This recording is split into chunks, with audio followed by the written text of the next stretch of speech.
Hi there, it's Sam from Pootles.co.uk. Thank you very much for joining me and for joining me in Pootles Advent Countdown. 25 projects coming out to you, 5 a week for 5 weeks. We're into the 3rd week now. This is project number 11. And of course I had to make a stack. I've been making stacks of boxes for many years now as a demonstrator. Mostly I bring them out at Christmas time, but I have brought them at other seasons. And I just thought the Snowflake Splendor Designer Series paper, it was just screaming, Sam, make a stack, make a stack. So I have. And this is my stack. So 2 of these papers have got the lovely lilac-y purple in there. So there's some there and some there, which is why I went for a purple Highland Heather base. This time around I'm going for Seaside Spray. Now I have prepared 2 of my boxes already, but the method of making them is exactly the same. Now don't worry about writing down the measurements, because I'm not going to read them out to you, because there's lots of them. There's 3 for each box in both metric and imperial. It's on my blog. So if you click open the description bar below this video, there is a link there that's going to take you directly to this project, not just my blog as a whole, but this project. There's also a supply list where you can buy everything, but you can look at the blog post. You'll be able to watch this video embedded in it with all of the measurements, instructions and everything underneath as well. But yeah, I'm going to put together my final box, and the method of making is exactly the same. So I'll quickly say that this is 8 by 8 inches, box number 2 base, 7 by 7 and 6 by 6, so it's just getting an inch smaller. And so over in metric, this is 20 by 20 centimetres, 17 and a half by 17 and a half and 15 by 15. And so your boxes, as long as they're getting an inch smaller or 2.5 inches smaller for the bases, you're going to get a stack that looks like this. And you're going to score exactly the same on all of your bases. So you're going to score at 2 inches on all 4 sides, which is 5 centimetres on all 4 sides. So again, if you're metric, as long as your bases are squares and the next one above or below is 2.5 centimetres bigger or smaller, depending on what you want to do, you will get a nice nest of boxes. The lids are 2 inches smaller than the corresponding base. That's 5 centimetres smaller than the corresponding base. And again, it goes up and down. So this one is 6 by 6 inches, because my base is 8 by 8, 6 by 6, 5 by 5, 4 by 4. And again, over in metric, if my cardstock base is 20 by 20 centimetres, this is 15 by 15. Then the next one, 12.5 by 12.5, and that's 10 by 10. So the method is the same. So you could make them as big. This is probably, well, this is the smallest you're going to be able to make, but you could go bigger and bigger. You could go right up to 12 by 12 cardstock as a base. So this is 8, 9, 10, 11, 12. So you could get 4 more under that. Woo! And that would be a big box. So all of your bases, you score at 2 inches on all 4 sides, 5 centimetres. All of your lids, you're going to score at 1 inch on all 4 sides, which is 2.5 centimetres. But in order to get a snug fit, this is a snug fit. Forgot to do this on this one, so I've got slight buckling there, if you can see it. What you need to do, the paper lid is what you do this on. You move it ever so slightly out so that you're not actually scoring at 1 inch. You're more likely scoring at 15/16, and you just keep rotating and moving out. And when I was preparing these 2 ahead of time, I was actually thinking about some other stuff that I was just thinking, am I going to get more videos done? And I just scored at 1 inch without even thinking, and that's what has happened. I don't know if you can see that. I think it's the camera's focusing on everything else. So it's meant that it's buckled. So this one hasn't, as you can see. If I go all the way around, this one hasn't, because I've done this method here. And it just means that the lid is going to fit perfectly over the base, rather than you having to squash the base in and fit the lid over that. Okay, right, let's burnish up these sides. Again, the method to build the box is exactly the same. Actually, the boxes and the lids is the same method. There was one year I did a stack of 5 boxes. Might possibly have done it with an envelope punch board. But if you go and have a look on my blog, and just type in stack, you'll see lots of different versions. So over the years in lots of different papers. There's different styles. There's 2 stacks, there's 3 stacks. Like I say, there's a fair few 5 stacks. There must be 3 or 4 of them. Right, so you can see as I'm cutting, what I'm doing is I'm keeping straight on the rectangle and cutting into my square. So this method, you do this for all of the bases. The only difference is this one here, the smallest box, and that's because it's 2 by 2 by 2, and because you're working with a piece of paper that is 6 by 6, what happens is you've got 2 inches in the middle and 2 inches there on this one, and it overlaps. So what you need to do is hack off a bit like that. You don't need to do it on any of the other boxes, it's just this one, and you can see just inside there. If I'd not cut off a bit, it would have been going right up to here and doing battle. So now I've got to try and squeeze this lid back on again. Learn by my mistakes. See, that does, you see, it doesn't like it. That's why you do the extra little step. So, and then the lid is cut in exactly the same way with the world's biggest scissors. It's got a different pair.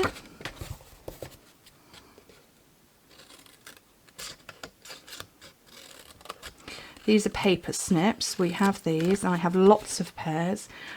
I have lots of pairs because they tend to walk out of my office. It must be like Aladdin's cave for my children in here sometimes, because there's certainly an awful lot of stuff goes missing. And it's never stuff that, you know, I don't use very often. It's always the stuff I use all the time. Okay, so let's start putting this box together. So I've got my Seal Plus. Use your strong adhesive of choice. Seal isn't going to work for this. You need Seal Plus.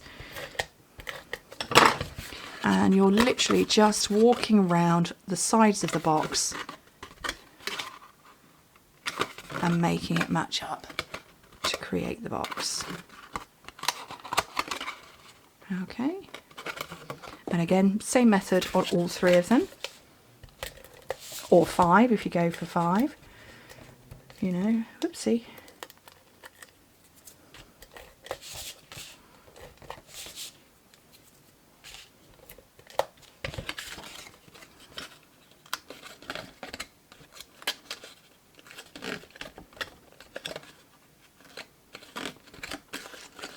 Right. And that's my lid done. So that's just going to sit over the top nicely. Like that. Oh, it's popped open. There we go. So that's my 3 boxes, and as you can see, there's a nice, it's exactly the same amount all the way round. So it's a, oh, that one's popped open as well. They all going to pop open on me. There we go. So they all sit like that. Now, if you're gifting them away, you might not want to stick them together. If it's home decor, what is going on with that? Oh, it's because there's no flipping glue on there. my seal. They didn't give me any glue. Oh dear. If you're making these as home decor items, you might want to stick together. This one isn't. And there's a little bit of wibblage going on. That's such a technical term. So I'm going to glue mine down. And that's only because, and I'm just moving it here, sorry if you get the top of my head in camera, that's only because I'm going to be wafting it around in a slightly different fashion to put bows on and to show you what I'm doing. So,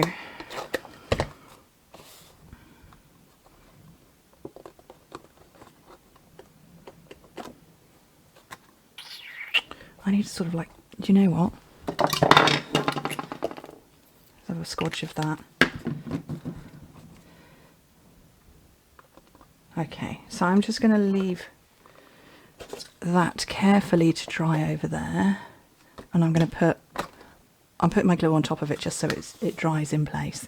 So I want to do, I'm only going to do a little bit of die cutting for this. I'm not stamping. This is just about the colours and the shapes, but I've got the So Many Snowflakes dies, which are part of the suite, and I've got some more of the Seaside Spray and the Balmy Blue Glimmer. I know it's not the same, but it works. I don't know why. It worked with Highland Heather too. So, and this has got a whole bunch of dies in it. So we've got these ones, but we also have this one, great for card fronts. So which ones do I want? I want that big one. I want that one.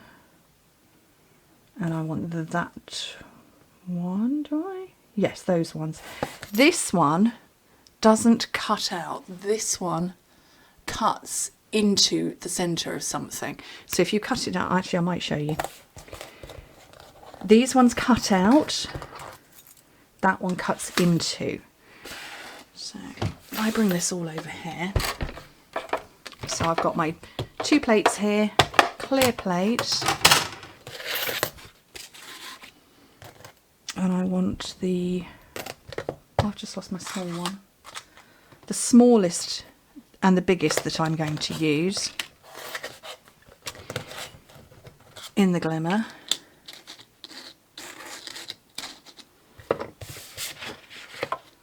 And then on here, what I'm going to do is show you the technique, show you what happens. Just back a chunk of that off. So this is the one I want, but this one down here, I'm going to show you what happens if you use that one. It's lovely, not for this project. Okay. Let's try and do this and not knock over my beautiful boxes that it's about to.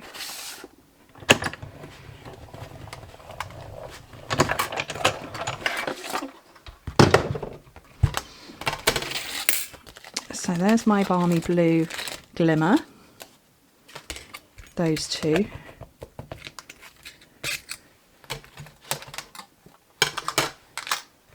Here's the other one I want, which I hope that went, oh, it didn't quite go through. But this one, like I say, it's just cutting through this part. It's not cutting out a snowflake. It's just cutting into. So that one, I knew it wasn't going to work as soon as I was doing it because it was on the end. Let's try that again. I'm just going to do that off camera, or off to one side I should say, just so that I don't have to shove everything around on my desk again. I've lost my clear plate. There it is. Talk amongst yourselves for a moment, just while I do some more die cutting.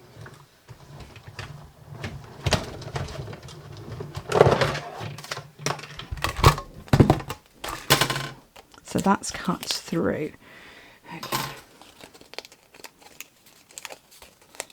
They're very detailed, so be careful when you're cutting them out or popping them out that you get everything. Let's pop these centres out, and I'm going to layer them all up together. So I'm going to have a dimensional in the middle of that one. Oh, that's the outside one. Huh, that's the final one. I didn't need to pop those bits out because they're going to get hidden. So a dimensional in the middle of that, and I'm going to offset it.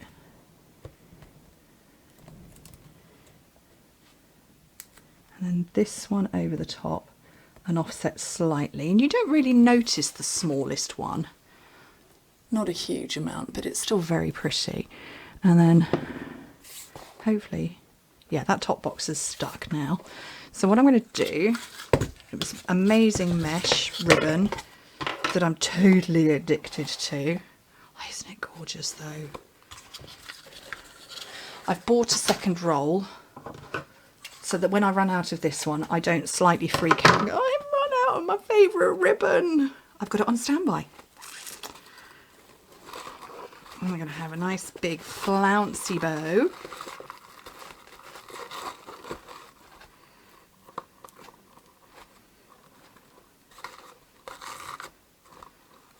So, isn't it just lovely? Oh, so pretty. And then I'm going to pop this onto the side. I'm going to put it onto the middle box. Like so. And then we've got these new rhinestones that are part of this same suite. Blue adhesive backed gems. And I'm not sure if you can tell, but the ones on the right hand side are pale blue, iridescent, and the ones on the right are dark blue. So there is a difference between them. So I'm going to go with the paler blue ones and really just scatter them about.